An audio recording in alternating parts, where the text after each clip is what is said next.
21 years ago, at the first Commitment to Justice in Jesuit Higher Education Conference, Superior General Father Peter Hans Kolvenbach encouraged our Jesuit higher education community with a call to examine the ways in which justice was interwoven into all aspects of higher education. This Ignatian year provides us with another opportunity to reflect on the ways in which we are enlivened by the Jesuit tradition that connects us.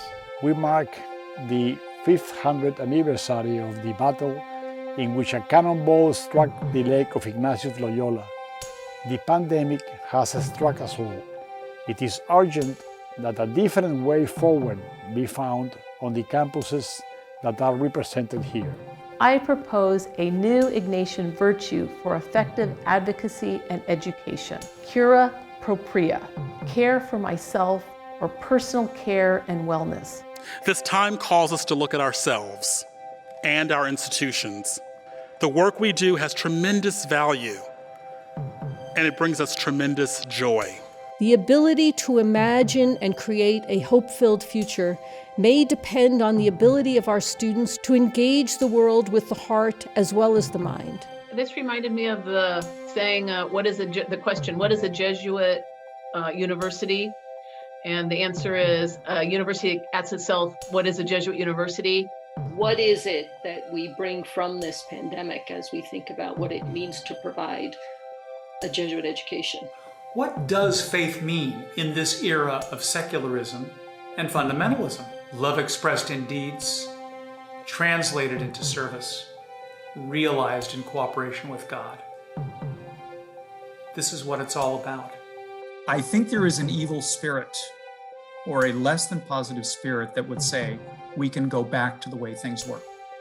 And all of us are at this conference because we know that things should not stay the way things were. I believe that my existence is an act of resistance. My great-grandmother, who was brought into the world and delivered into the hands of a young woman who was sold to Louisiana in 1838, told me all of my life to wear the world like a loose garment and to shrug it off when it's time for you not to wear it. So I got my coat hanging on. Listening to this webinar, not just walking away and saying that's a lot of tough situations about migration, but actually saying maybe there's something that I can do in order to be part of choosing life for folks at the border, for folks displaced around the world. You might think these are very radical ideas, welcoming undocumented students, supporting undocumented families.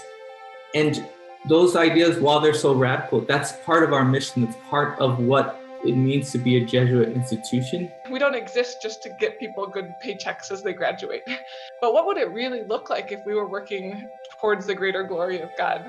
Being a liberating force for and with women isn't really central to the way we talk about the mission of Jesuit higher education. We sort of poured our hearts out of how painful it is to be so devoted to and passionate about and supportive of an institution that doesn't let us in.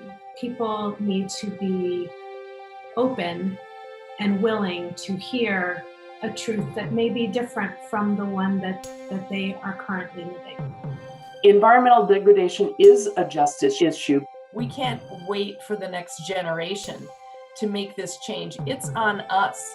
We are the ones that have the connections, the knowledge, the money, the experience. We are the ones that need to lead the change. You have a job, which is to instill hope in these young people. We're in the business of helping them with insight, helping them grow in integrity, and helping them grow in initiative. Ray said it well. We're all here to learn, to grow, and to share.